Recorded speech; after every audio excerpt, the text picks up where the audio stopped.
ఎంక్వైరీకి సంబంధించి వివిధ విషయాలు వాళ్ళు నన్ను క్లారిఫికేషన్స్ అడిగారు. వాళ్ళు అడిగిన వాటన్నిటికి కూడా నేను ఉన్నట్టు నాకు తెలిసిన మేరకు అన్ని వాస్తవాలు చెప్పడం జరిగింది.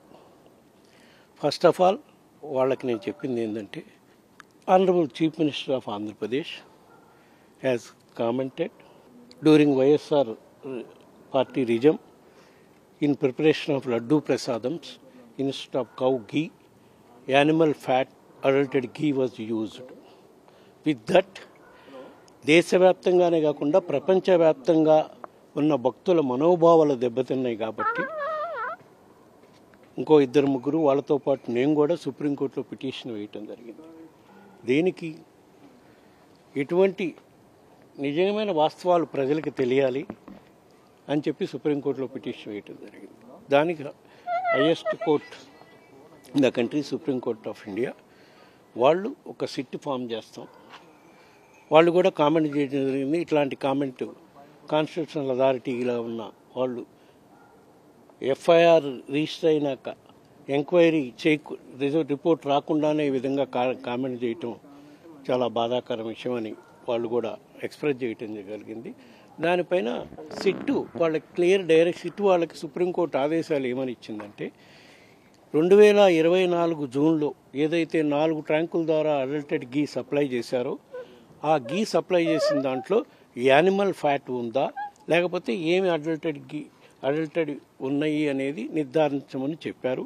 అదేవిధంగా ఈ 4 ట్యాంక్స్ అడల్టెడ్ గీ ఏదైతే సప్లై చేశారంటున్నారో దాన్ని ప్రిపరేషన్ ఆఫ్ లడ్డూస్లో వాడారా లేదా అనేది క్లారిఫై చేయమని అడుగుతున్నారు.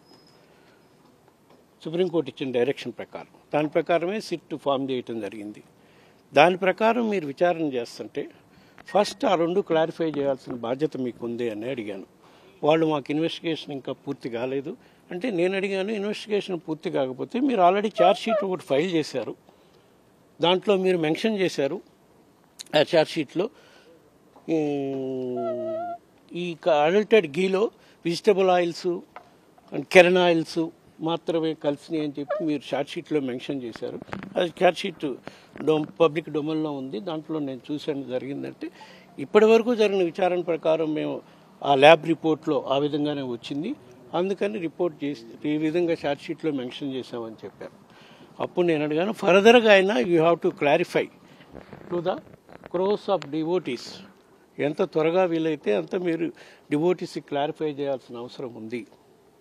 దీనిపై అడల్టెడ్ గీ వాడారా 4 ట్రక్కులు, ఎందుకంటే ఆ ఛార్జ్ షీట్లోనే వాళ్ళు మెన్షన్ చేశారు.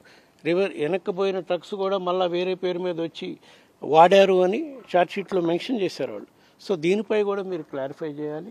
అడల్టెడ్ గీలో యానిమల్ ఫ్యాట్ ఉందా, వేరే ఏమైనా అడల్టెడ్ ఐటమ్స్ పామ్ ఆయిల్ కానీ వీటి ద్వారా అడల్టెడ్ గీ జరిగిందనేది కూడా క్లారిఫై చేయాలని చెప్పడం. ఈ ఒక్క పాయింట్ మీద బాగా క్లారిటీగా చెప్పమని నేను ఇన్వెస్టిగేషన్ అథారిటీస్కి చెప్పాను. మిగతా అన్ని విషయాలు వాళ్ళు అడిగిన వాటన్నిటికి కూడా నేను సమాధానం చెప్పడం కాదు, ఇప్పుడే కాదు, మళ్ళా అవసరమైతే ఇన్వెస్టిగేషన్కి నేను అన్ని విధాల కోఆపరేట్ చేస్తానని చెప్పడం జరిగింది. చిన్నప్పని అరెస్ట్ చేసి నేను అవినీతికి పాల్పడ్డాను, గీ స్వామివారికి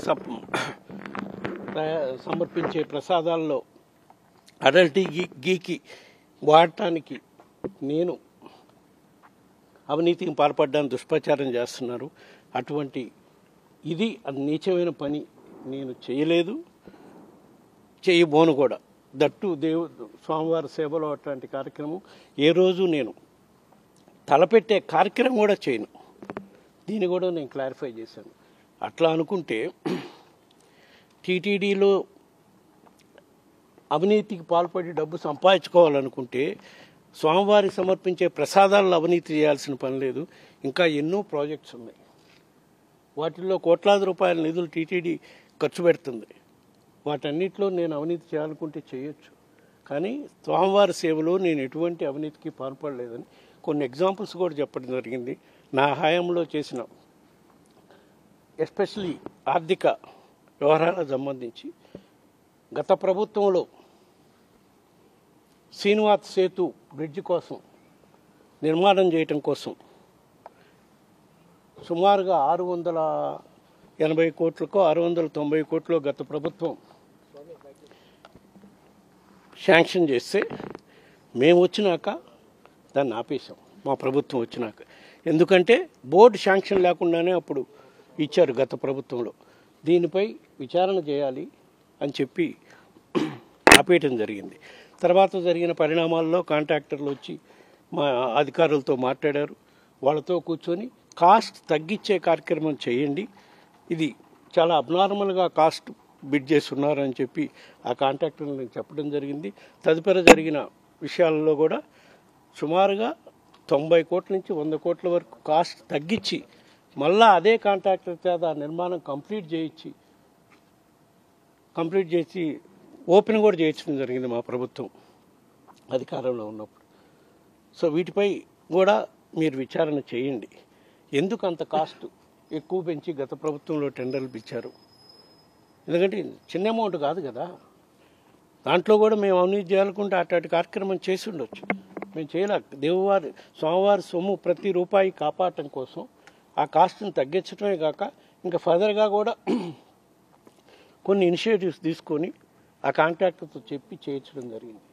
అదేవిధంగా ఏ విధంగా children hospital, Padmavati Hrudayalaya hospital నిర్మాణం చేసి ఎంతమంది పసిపిల్లల ప్రాణాలు కాపాడటం కోసం మేము నిధులు వెచ్చించాము, ఇవన్నీ కూడా చెప్పడం జరిగింది. సో ఈరోజు జరిగిన దీంట్లో వాళ్ళు అడిగిన క్వశ్చన్స్ అన్నిటికీ నేను సమాధానం చేయడం జరిగింది. ఈ 2 విషయాలు మాత్రం క్లారిఫై చేయాలని చెప్పి వాళ్ళకి చాలా క్లియర్గా చెప్పడం జరిగింది. ఒకటి, కల్తీ జరిగిన లడ్డులో యానిమల్ ఫ్యాట్ ఉందా, ఒకవేళ ఉంటే ఆ 4 ట్రక్స్ వాడారా లేదా. నెంబర్ 2, చిన్నప్పన్న నా పిఏ కాకపోయినా నా పిఏగా ప్రొజెక్ట్ చేసి అతని ద్వారా నేను అవినీతికి పాల్పడ్డానని చిత్రీకరించే కార్యక్రమం చేస్తున్నారు. అది కూడా కరెక్ట్ కాదు, తప్పు. అది కూడా మీరు ప్రజలకు తెలియజేయాల్సిన అవసరం ఉందని చెప్పి చెప్పడం జరిగింది. 3వ అంశం, సరే ఇన్వెస్టిగేషన్ ఇంకా జరుగుతుంది. ఇప్పటి వరకు జరిగిన ఇన్వెస్టిగేషన్లో అడల్టెడ్ గీ సప్లై చేస్తున్నారు, పామ్ ఆయిల్ మిక్స్ అయిందంటున్నారు, ఏదో ఇంకా పూర్తిగా క్లారిటీ రాలేదు. వాట్ ఎవర్ ఇట్ ఈస్, అది మీకు ఇచ్చిన డైరెక్షన్ ప్రకారం 2025 జూన్లో జరిగిన దానికే ఎంక్వైరీ చేయమన్నారు. ఫైన్, దాని నుంచి లింకులు వచ్చిన ద్వారా మీరు 2019 నుంచి కూడా జరిగిన ఈ సప్లైస్లో ఎంక్వైరీ చేస్తున్నారు. నిజం నిర్ధారణ తేలినాక తప్పకుండా సిట్ రిపోర్ట్ వచ్చినాక వాళ్ళకి ఎవరైతే బాధ్యులు అవుతారో అవినీతి జరగటానికి వాళ్ళపై చర్యలు తీసుకునే కార్యక్రమం నిష్పక్షపాతంగా చేయాలి అని చెప్పి నేను సిట్ అధికారులకు కూడా చెప్పడం జరిగింది. అదే విషయం మీ ద్వారా దేశంలో ఉండే శ్రీవారి భక్తులకు అందరూ కూడా తెలియజేసుకుంటాను.